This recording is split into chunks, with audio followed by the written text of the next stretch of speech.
What's up, friends? Welcome into Attacking Third. I'm your host, Darian Jenkins, joined by McCall Zerboni and Lori Lindsey. We are coming fresh off the U.S. Women's National Team playing Italy, winning 2-0. So, of course, we're going to give you our initial reaction, break down the starting 11. We're going to talk about some of the key individual performances over the 2 match days and who really stood out, who made a name for themselves in the last match of 2025, as well as talk about the U.S. Soccer Female Player of the Year, because we have thoughts. And then we will wrap up our 2025 takeaways. If you're watching on GalazoNet, thank you for joining in. If you're listening as a podcast, we appreciate it. And if you're live with us on YouTube, jump in the chat and let us know what is going on. Give us your thoughts. Ladies, what a game. But Lori, I have to ask about your Instagram story because I got to peep these mushrooms playing music, and I need you to break it down. In our lead up into the show, I quickly went and looked, and it was really sick. Please It's tell us. awesome. I don't know. I love that type of stuff. And I feel like it's the perfect segue into the last game of the national team. I mean, obviously I was doing everything than what I was supposed to in terms of being ready for this show, but actually I felt like it prepared me perfectly. No, I feel like it was, the way that I understand it is they put these bionic arms kind of in the mushroom, and with the natural waves and like nature and its vibrations, they made it like so that the arms from the mushroom that they stuck in the mushroom, right? And from the movement and the vibration of the mushroom, then they have like the little pads for the drums that it actually just plays its own music. It's amazing. So that's how it's incredible. Go look at Lori's story. It actually was really fascinating. It kind of could be the new like A3 beat coming in. Totally. Get it on there. I like had like Disney Fantasia vibes in my mind when you were explaining that. I don't know if y'all know that movie. Yes, I love Fantasia. Oh wait, I didn't even get it on Fantasia then because I don't know it. Oh, Lori. Yes. Yeah, your world's gonna be blown. Also, shout out to Dancy Dance. They called us attacking fungi. I love that for today. We're the attacking fungi. That's brilliant. I love when we get comments posted up. They're so great. Everybody's so creative. Okay, well, let's jump into the game that we're just fresh off of. The U.S. Women's National Team ends up beating Italy. And let's take a look at the starting lineup. There were 5 changes from last game. We had Real, Moultrie, Sonnet, Lavelle coming out. And here is who is in. We have Dickey starting again, Fox, Bug, Germa, and Kate Wiesner getting a start in the back with Lily Johannes, Claire Hutton, and Lindsey Heaps in the middle with Alyssa Thompson, Macario, and Jaden Shaw getting the nod. What did you guys make of this? Because, it's Emma Hayes. We never know what we're going to get. She's going to try. She's going to keep us on our toes. What did you think with these changes she made? And especially, I'm looking at Kate Wiesner getting her first start. I think for me, straight away, I'm looking at the spine, and that's her lock. That's Emma Hayes' lock. Macario in the 9. Hutton just always keeps getting the nod. She must be the first midfielder on the sheet.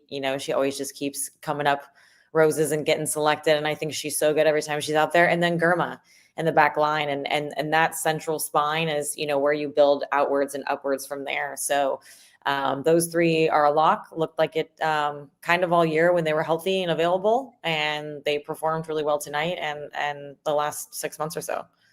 Yeah, Wiesner, you mentioned her, Darian, and I think that she was very, very good, excellent throughout the playoffs. I mean, had to be subbed in. I think it was a quarterfinal game for Gabby Carl very early on in that game when Carl went down with the hamstring. So Wiesner played from then on out. Wonderful in the final as well. I think just continued. Now, she played several minutes and several games in the run of the season, but I think in those moments really stepped up. So deserved call up, deserved start for her. And even before the show started and we weren't listening to the nature mushrooms playing, we were talking about Jordan Bug. And that seems to be a player that Emma Hayes is very high on. Young player. I mean, it does feel like this year has been like a mix of, okay, yes, we're giving players caps, but also I'm really wanting to drive some of the younger players that have done well in the league. I think you see that with Hutton. You see that with Jordan Bug as well. And we'll be very curious about that partnership of Germa and Bug going forward too. So like it.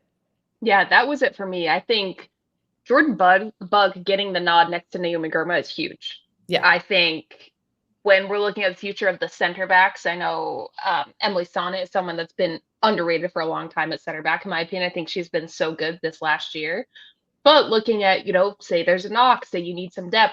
Jordan Bug, to me, this start, and I know we'll get into like the whole performance, but that was a big, big compliment and a vote of confidence for me from Emma Hayes to also be partnered with Kate Wiesner, who's just getting her footing in at that left back position. So I loved it, and I think it was a really strong lineup.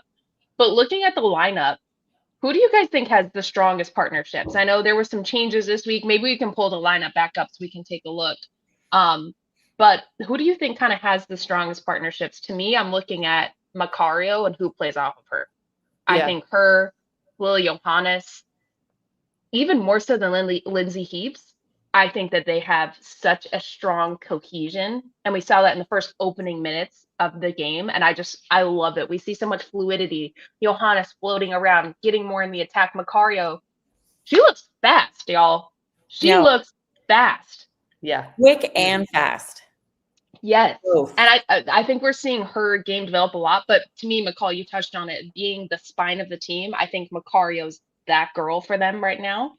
But her partnership with Lily Johannes is like chef's kiss. But I wonder where else you guys see something really, really strong developing.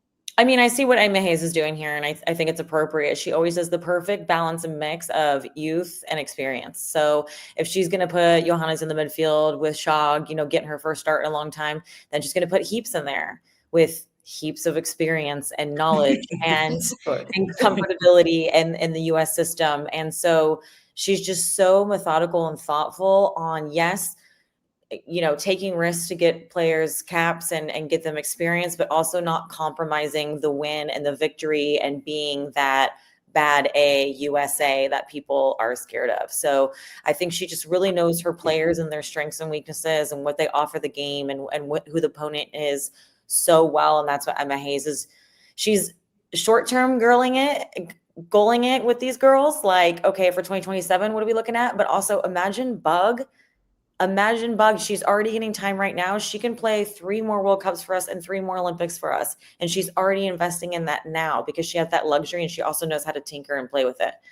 Yeah, I think we're going to get into that conversation about what this overall year looked like. And I think that's a really good point of just not having really meaningful games like the Euros or something, right? Or something leading up. So I'll save that for a second. But when I'm looking at partnerships, sometimes I'm always looking at the Fox. And I know it's maybe not a direct partnership, but whoever is playing above her, because one of the things that Fox, as we all know, she's either going to invert inside or she's going to get higher up. And we did see that, especially in the throughout this game, her getting higher up the field. That just allows for whoever's playing on that side. Well, Alyssa Thompson, that led to the goal for Jaden Shaw, then can shift her position, help start some of those attacks, especially if you're going to have teams that sit off a little bit, like we did see Italy a bit do in the first half. So I just think that partnership will be interesting to see whoever they do play and how they switch that, because Alyssa Thompson did move over there to the right side at the end of that first half. So yeah, I always think that's interesting to how they're going to play off of Fox, who's going to push forward.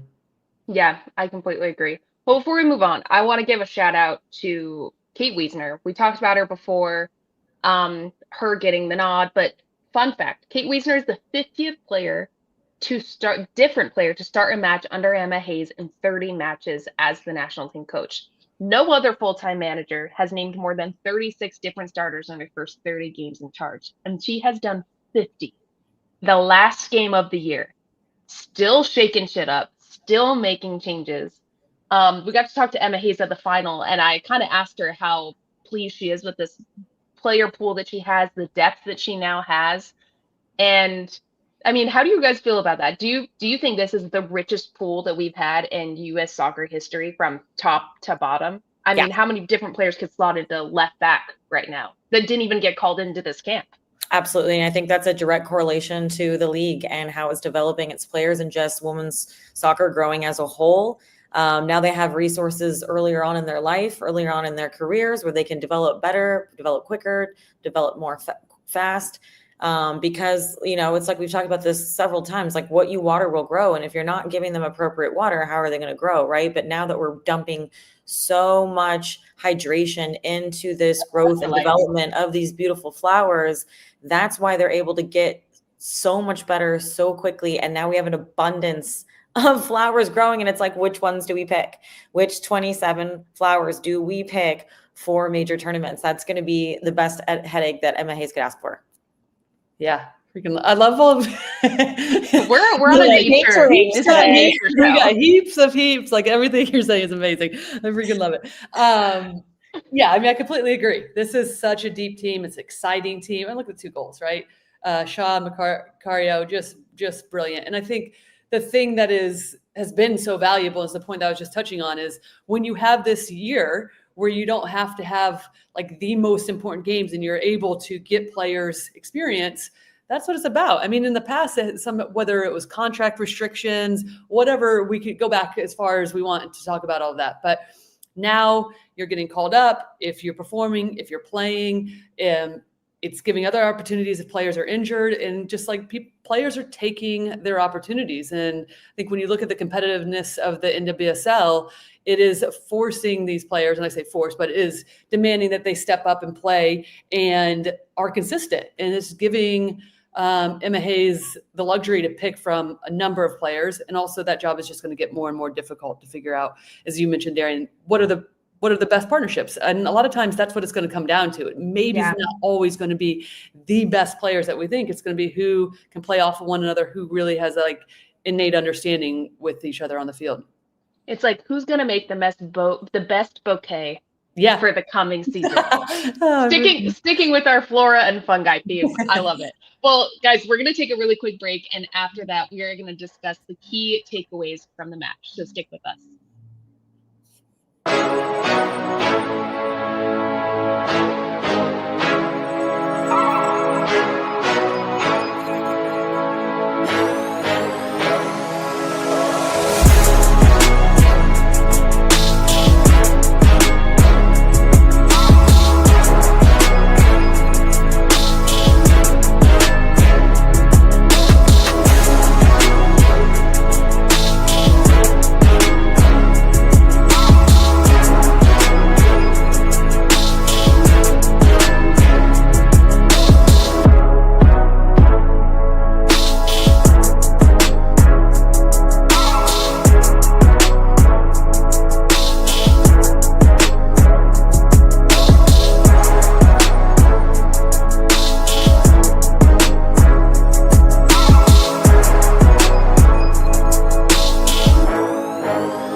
Welcome back, everybody. I hope you had some time to go water your plants. Lori, you unplugged all your stuff from your mushrooms. Let's go. We're back. Oh, Okay, God. let's jump into the game. So let's reflect. First of all, the first half, I thought the U.S. came out so strong. And the biggest strength that the U.S. has right now is not only their depth, but how fluid they are. Is that something that you've seen, Lori, this team grow with throughout this entire year? Because I think, earlier this season when it first started, we were talking about, the partnerships, but there's not a lot of chemistry yet. And today, at least in the first half, I thought this team looks like they've been together for years right now. Yeah. No, I'm glad you said that because immediately that's what I thought when I was thinking about it. Just the freedom.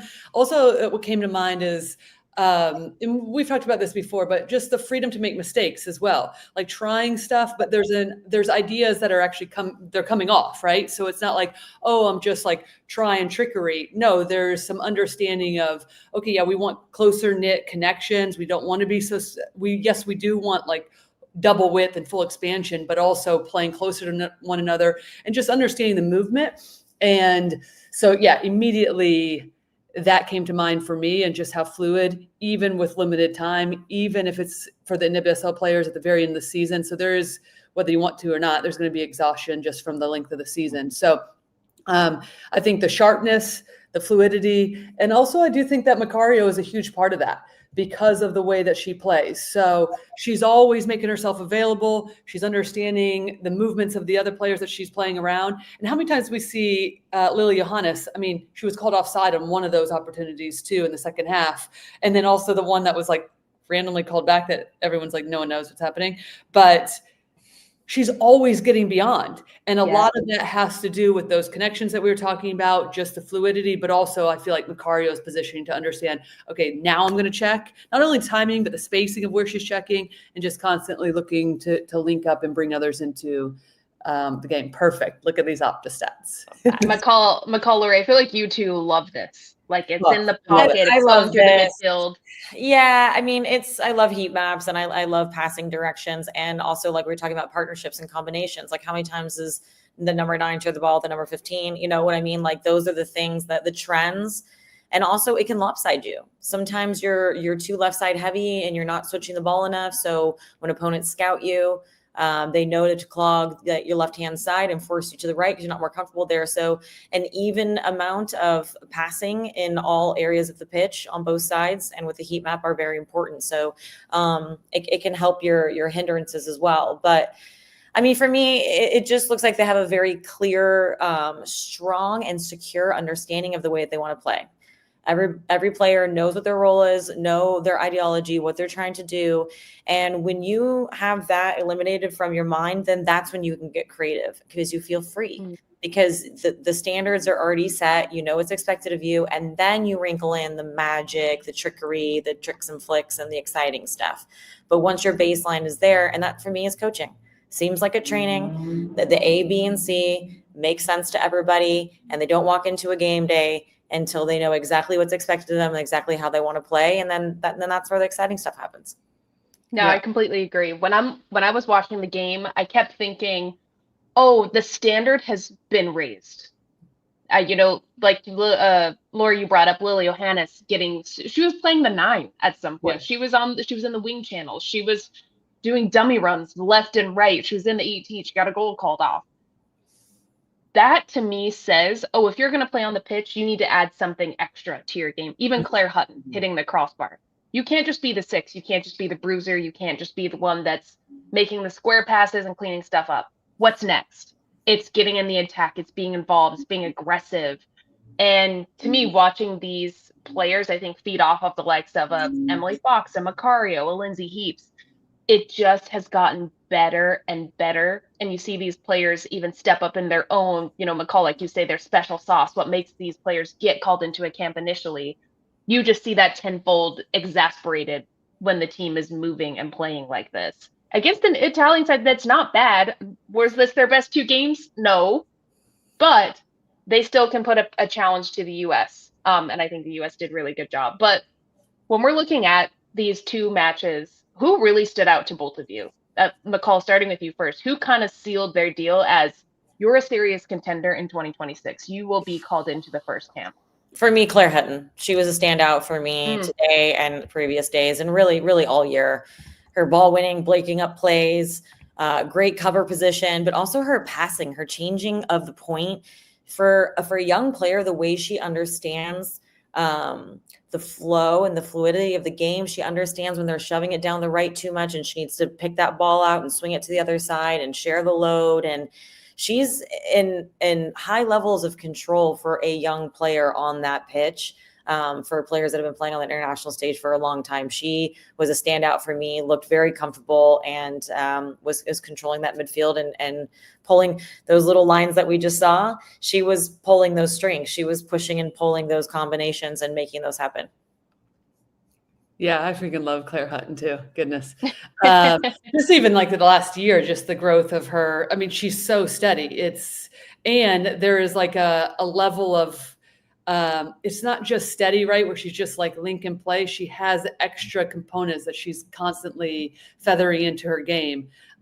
So yeah, I think that's a huge shout. But I would say Kat Macario for sure. I mean, not that I would say that was even in a doubt. It was just about her being readily available and healthy. But I think she just continues. I mean, I remember watching her at Stanford and then had been riddled with injuries and just constantly just waiting for her to come back. And now I feel like we're seeing this player that's like one of the best in the world right before our eyes. So her, and then I'm going to be very curious about Moultrie, because I have loved the second half of the season with Moultrie at Portland. She stepped up in another level. We did this story one time during the season about her writing a note to her parents at like the age of like somewhere between like 8 and 11, being like, if you get home, I'm out back trying to become the best player in the world or something. It was like, that's like ad-libbing, right? But it just is like perfectly fits Olivia Moultrie at that age, right? And it's like, so good. And I feel like we're starting to see all of those pieces stacked together and showcase, and she's scoring goals for club and country. So shout out to her, because this last run, several months, I think she's been brilliant. And she was so good last game. She was my standout of last game. I really did think she did well. Yeah. What a freaking player. And you would think she's 30. She's 20. She just turned 20 years old. Like, honestly, both her and Claire like that. You would think her and Claire, it's crazy. I think Trinity had a quote during the championship week where she said, what did she say? I'm like a veteran rookie, or like I'm a vet rookie, something like that. And I'm like, that's what I think of Olivia Moultrie too. Like she is well versed. She's been in this league for so long. Player that, shout out to Adriana, our producer. She said a seasoned rookie. I like that. Add a little seasoning in. When I'm looking at this, I think Kat Macario was lights out. As soon as she's healthy and she's fit, she's unstoppable. I think one of the questions coming to this year, I personally had was, oh my God, what are we doing without Triple Espresso, Triple Espresso? Our comment section used to be full of, well, what about Triple Espresso? What if they're back? It's not saying that anymore. I don't think that's been brought up in any of the comments in our chat. And when we're looking at the depth that Emma Hayes has created and players that have really stepped up, Kat Macario is number one on that front line, because not only are we seeing her, there's one person that brought it up. Shout out Adriana. She told me. I can't read it all. I'm trying to keep tempo of the segment. But I think when we're watching her hold-up play is one of the best. Her technical ability is incredible. Her patience and the way that she's able to scan the game, which leads up to her goal from between her and Lily Johannes, I think was brilliant. But also, she looks quick and fast. Yes. That is the fastest I have seen Kat Macario look in a long time. And I think that just comes with you being confident in your body. When you're not injured for long spells of time, you feel good about the way that you're moving. And she just looked so physical, and I think so top of her game. I'm bummed she didn't get another brace. Yeah. But I think she's been absolutely lights out. And I thought her goal was brilliant. It actually was. A lot of times you'll just see the goalkeeper catch that. Like it's almost like a golf chip wedge. You have to get underneath it. But a lot of it is timing as well. If you try to get too close to the goalkeeper and then chip them, they literally just catch it. But she knew with one more touch, she was going to take that away from herself. So she just picked up her head early, chip wedged underneath it, and popped it over the goalkeeper and perfectly under the bar. That is an actual really difficult technique and skill, more so than people realize. That was a really, really good finish. Yeah, there's a slow motion version of it where the technique, it was brilliant. I was like, this is perfect. And at a hard angle. Mm-hmm. It's not like she was in the center of the field and kind of had a bigger room for error. It was very slim. Yes. And I think what she's been able to do now is when at the beginning of this year, obviously being the number 9 hold up play is huge. And she was doing a good job of holding the ball, but she didn't have that threat of turning and taking on herself because she wasn't as quick yet and fit yet. Now she can take one touch to receive the ball, hold it up, and then she'll face up on you, and then she can run at you too. So adding that layer is like, people might work underneath her. People might run beyond her. She might turn and face me up. So now she's got this like triple threat where it's like, how do I defend this girl? And that's why they're having a hard time. And she's running in behind. She's running beyond. You see the way she's stretching? She blew that by ball the from Claudia Dickey of Italy. She made them look like they were standing there. Like, she's fast right now.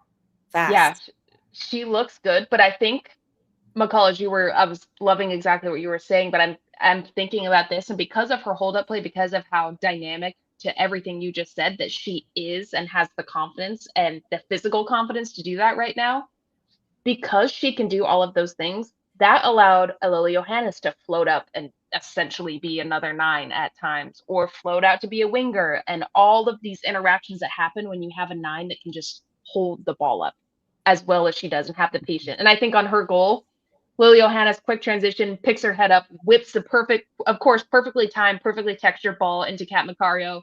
She pops over her shoulder, takes a touch, chip and dip, beautiful goal. The other goal I want to talk about, though, is Jaden Shaw. Tell me that wasn't straight off of a passing pattern from training, that entire goal. Yeah. Lori, did you feel that too? Yeah, starting from Alyssa Thompson and then just driving in. Yeah, perfect goal. And again, not taking anything away from, because we just talked about how brilliant Macario's goal was. But yeah, Jaden Shaw, just the understanding, okay, immediately when you pick up this ball, and this proves that where she is confidence-wise, in my opinion, and her move to Gotham and how important that was. But just picks up the ball and knows exactly where she's going. She has runs. You have the decoy runs going off of her, but she's like, I'm not passing this ball. And then perfectly bent to the far post. Yeah, loved it. And to finish with conviction. The way she finished that ball was like, there is no doubt in her veins right now. She's confident. She wants to bury that. She wants to say, I'm the woman. Give me the rock. I'm loving what she's doing right now. And just watching her come alive and just flow with confidence and conviction. Yeah, and it seems like she's not putting the pressure on herself that maybe we saw the last 2 seasons, season and a half, I'll say. It seems like she's found that flow state that you feel when you're just loving playing. You found your special sauce again that you get to put out into a match, and I love it. It was a brilliant goal, and ideally ones that come straight from the training ground. Like, it was up, back, across the middle, play her, touch inside, finish far posts, like chef's kiss. It does feel like there's like really wonderful vibes, and players do feel like they're just coming into camp as themselves, right? Like, I love the social media post of like Jaden Shaw with the winner's wig from Meg Rapinoe at the championship. And like Emma has the wig on, right? So the whole thing is just ridiculous. And Jaden Shaw turns up with like it on the front of her like home screen on her phone, and is like, this is going to stay here throughout the camp. So it's like everyone's just taking digs, having a good time. Yeah, and you feel like that's how it should be, especially at this point in time when there's this friendly games. Everybody, depending on where you're playing in the world, are on a little bit different phases of their season, but coming together, just enjoying each other and constantly getting better each camp. Yeah, I think we're witnessing a lot of flow off the field with each other, but also on the field. And for me, a good indication of that, which is the Jaden Shaw goal, is whenever you see a team score a goal off a third man run, to me, that says their understanding and their fluidity is on fleek. Because third man runs, to me, is something that a team has to have understanding of reading each other, timing, where they want to go. And so it's, whenever you can get 3 on the same page in a deep run for a third man run, like that is when, oh, okay, this team has a lot of saucy flow right now and is understanding. You push, you pull, you go high, you go low to then serve in behind. And that third man runner is already on their way because they know exactly what's about to happen. Yeah, I think everybody's in complete lockstep with each other. I love what you're both saying about culture, because I feel like, we've all been a part of teams where culture can be horrible. It can be terrible. You're not going to play well. You can have the most talented team on the pitch. Your culture's bad. It's not going to go well. And with the national team, I guess, how much more of a level does that add to the team as a national team? You're only together for a week or two every couple of months. But when you have such a good culture, like how much does that add to the level the team can put on the pitch? Well, I think it's huge especially when you aren't together that much, and also you've already been in competitive environments, and you're coming in and the way that I'm thinking about it is, okay, some of these players, or a good majority of them, just played in a championship, and then you're coming off of that, and you're immediately going to a parade if you're Gotham, and you're going into camp, and that is mentally, physically, all of that is very taxing. But to come into an environment where you're feeling like, okay, this is fun. We get to be creative. The standard, which you had mentioned, both of you had mentioned, is that much higher. But it's the ability to just like, okay, let's take a deep breath. This is fun. It doesn't have to feel so tense and tight. And I've just really enjoyed, we mentioned at the top of the show too, that there has been a lot of rotation under Emma. And I think that's important given everything that she's talked about, keeping players healthy, but also just the condensed schedules that these players are having to experience is important. So the rotation of players, and yeah, I think it's hugely important, the culture. If you're a head coach or a trainer, the best thing and the best gift you can give your footballers is an environment for them excited to play their ball. If a footballer is excited and happy to go to training or happy to go to the game, that's when you're going to see their best performances, their best commitment. And especially at the end of a long season, like a lot of these players just had with NWSL. And, at the end of the day, it's a job. A lot of times you wake up and you feel like, I have to do this. This is my job. I don't necessarily feel like balling today, but this is what I have to do. But when you're excited to do it more often than not, that's when you're going to get the most joy and expression and best performances out of your players. And Emma Hayes just seems to be putting the best environment where people are excited to go to training. They're excited to come into camp. They're excited to play these games. I think she radiates that energy too. Her reactions on the sideline, I live for. After Kat's goal, she doesn't hide what she's feeling ever, and I love that. I think she's very direct, very to the point, but she also is going to celebrate your wins with you, and that is so nice when you have a manager that's like, I'm going to tell you how it is when it's great, and I'm going to tell you how it is when it's bad, but I'm here for you. And I think she emanates that energy. And speaking of, we talked about players she brings in. Last but not least, I do want to talk about Kate Wiesner's performance and what you guys made of it. She's slotting into left back the first time, not her primary position, even with club. She did well going into the championship game, stepping in for Gabby Carl, like you mentioned, Lori. But I thought she did really well. New pairing with Jordan Bug. I think that was a big statement to come in and actually have a very solid game. But I want to know what you guys made of it. McCall, what do you think? I mean, she is getting better so quickly, and she is rising on the scene so fast. People didn't start noticing her until a couple months ago, and now she's already getting called to the national team, getting a start, and performing well in her first cap. I think that she has a very bright future. I think she can be important for our nation going forward. And I thought her performance was very solid. I think she's a good passer. I just love her. I love her style. I love the way she plays football. It's a defender. It's very much a defender, but also it also has like a finesse and a vision, and she looks for long passes. She doesn't always try to pay that 5-10 yard pass. She actually does try to, thread the needle and split ball and, break lines with her passes, which I appreciate from her. Yeah, I think at the national team level for sure too, you have to have that bite. You have that intensity that says, I'm going to win this tackle, because you're going to be in 1v1 situations, or you have to have the ability that you're reading the play that much faster, so you're not even getting yourself into tackles.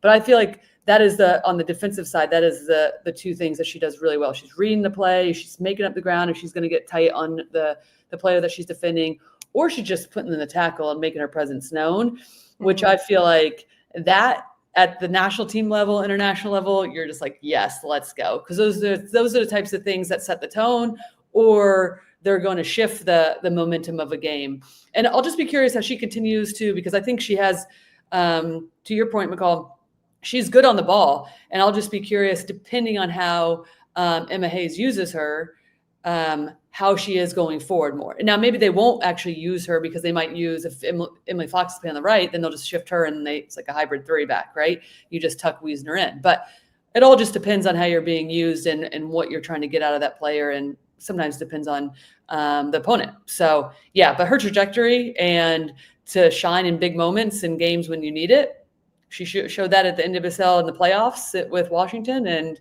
great performance tonight, I felt. Yeah, I completely agree. Great performance.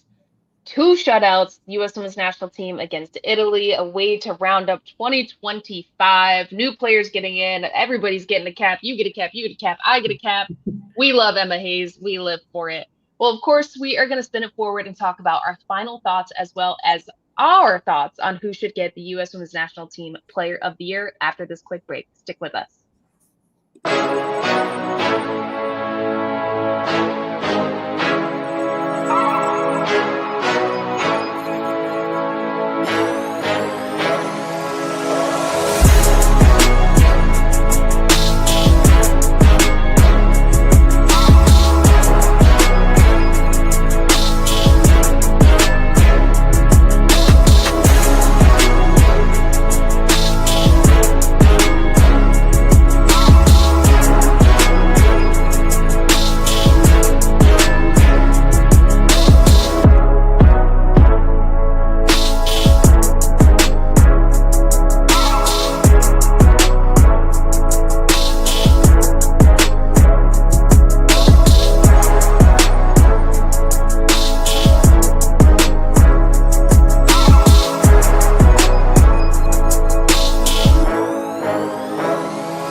Hey friends, welcome back to Attacking Third.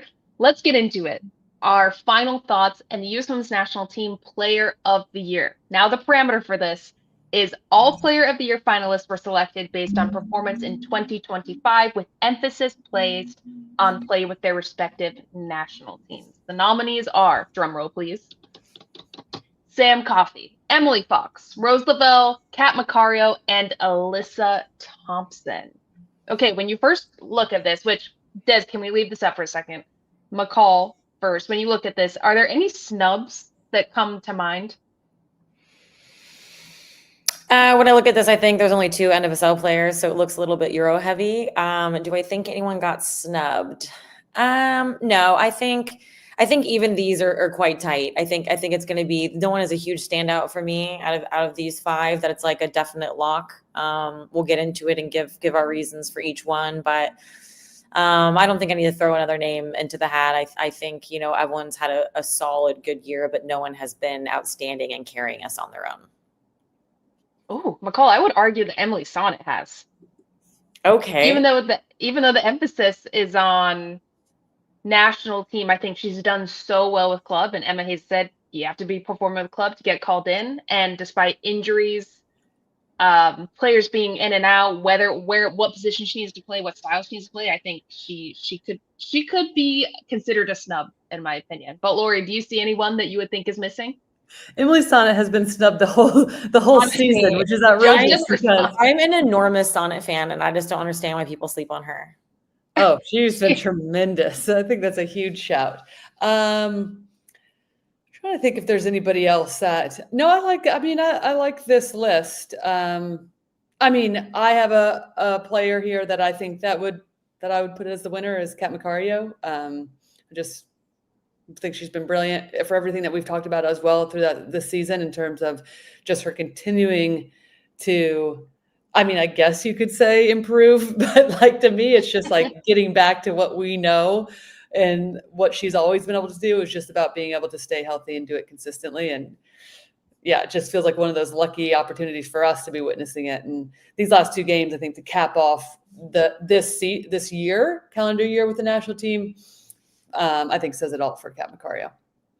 I agree. Kat's my pick for the win. I think she's taking it home. I think she deserves it. 8 goals with the national team this year, leading.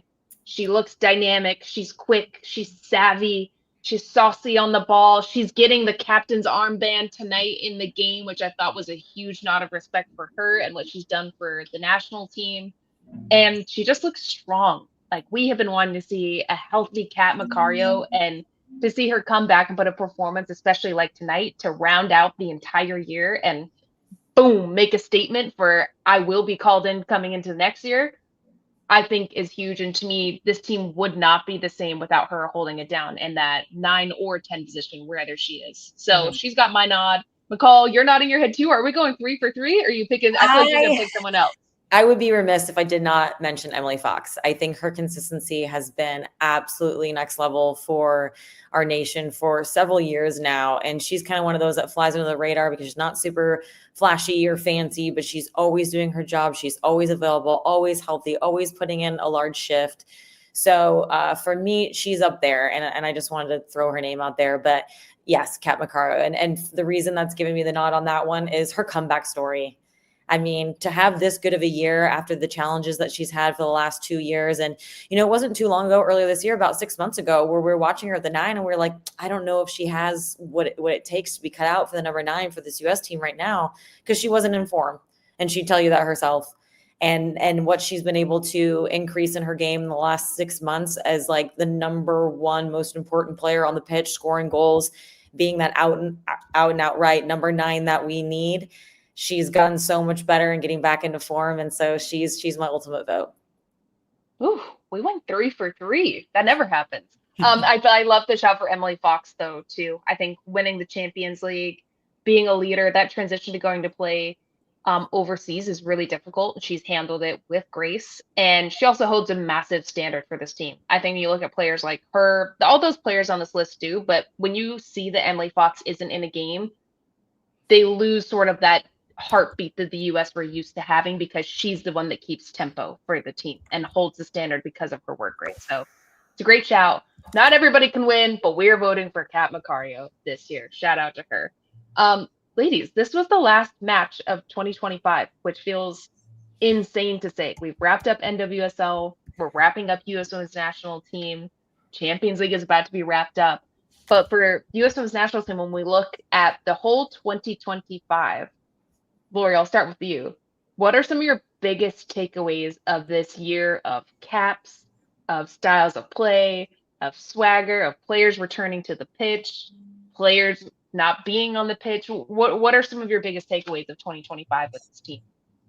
I think just the sheer depth of the team and the standards never wavering. I mean, that seems to be just the standard now, the level at which you're coming into this environment, whether you've been here over 100 caps or you're coming in as your first. Everybody, this is what it seems like from our position, is that everybody has a role to play. That is made very clear. You're very welcomed, and that is allowing players to play at such a high level when they come in. And I think, one of the things that I remember talking about during the Euros is how challenging it could be now in Europe because they're playing Nations League games. So every single game is competitive, and it means something because it's like qualifiers.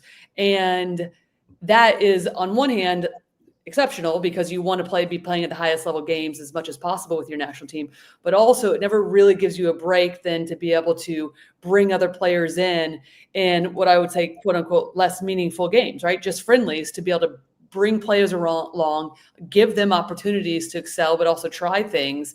And I think that's why this year could be one we've seen the most amount of caps ever given out, but also why this year, looking back, could be such a huge advantage for the U.S. team going forward, because it just has given us an opportunity to bring so many players through that maybe wouldn't always get that experience because there'd be more pressurized situations that would force Emma to have to bring the team along quicker.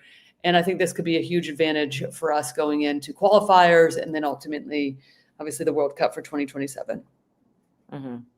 The best thing I can say about this 2025, sitting here in December of 2025 now, and the U.S. Women's National Team schedule concluding, we look like we're going into a World Cup next year. That's how ready we look. That's how good we look, sharp we look, fluid we look, chemistry, coached well. And I'm thinking about years past, heading into a World Cup, heading into Olympics, that year or 6 months right before we were going into a major tournament.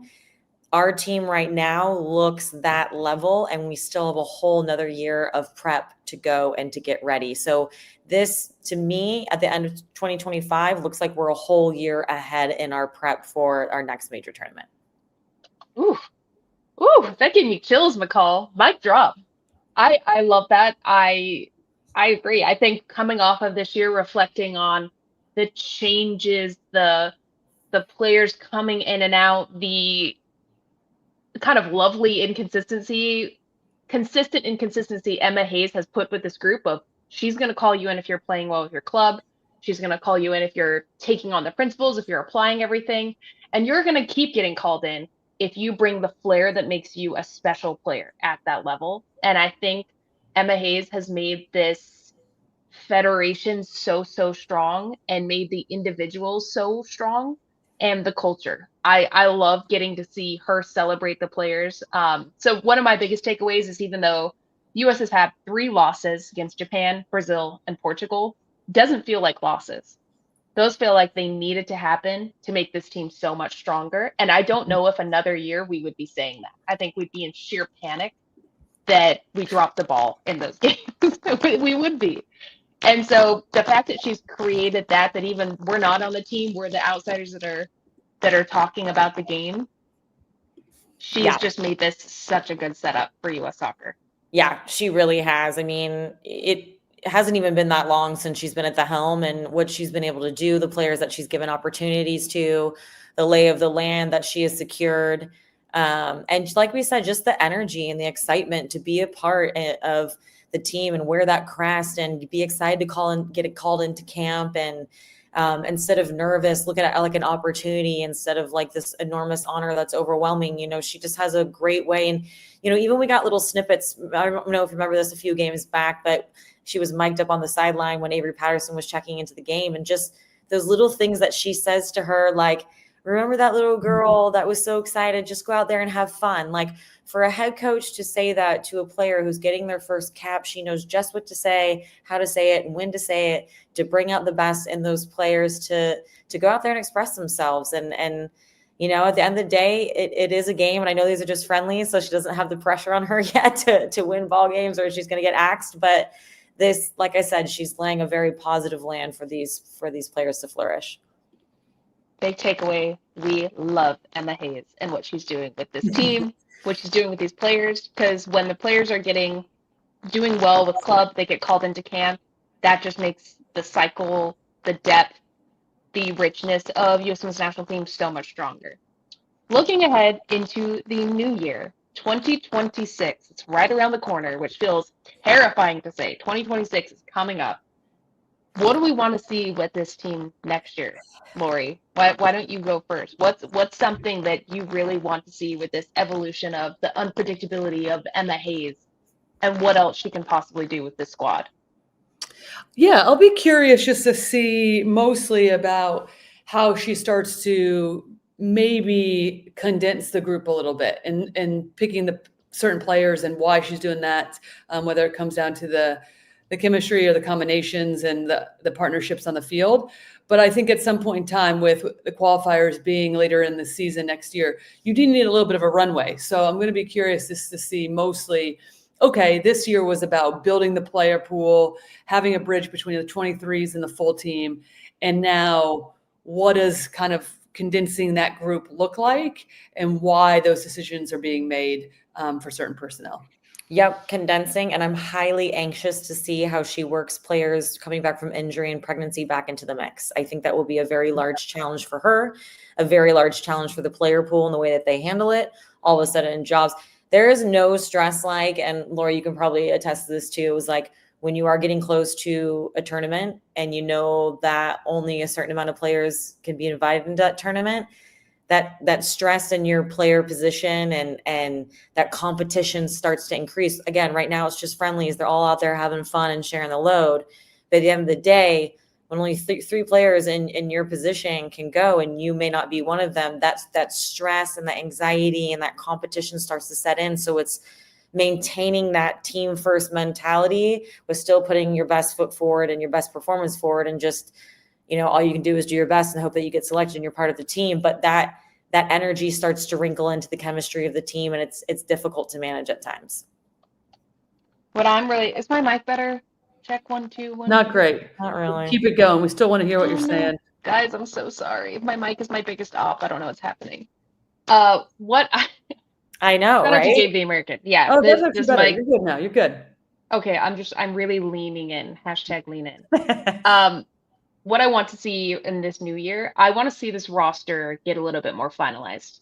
I want to see who she's really developing, like, players we've talked about, a Claire Hutton, a Lily Johannes. If they're seriously Jordan Bug now, I'm going to say, if those are the players seriously you're considering to be your number 1, number 2 going into the World Cup, I really want to see those relationships build even more, and how these players are going to elevate even more.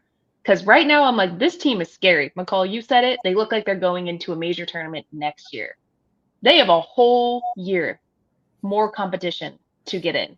So that's what I'm looking forward to seeing. It's spooky season, y'all. Spooky season. Totally. I wish you actually said that with the mic being like a little gurgly. Is that a word? Yes. I mean, I pray for 2 things, basically. Everyone that's here now to stay healthy, and that the players that are returning back from either injury or pregnancy return back quickly and safely.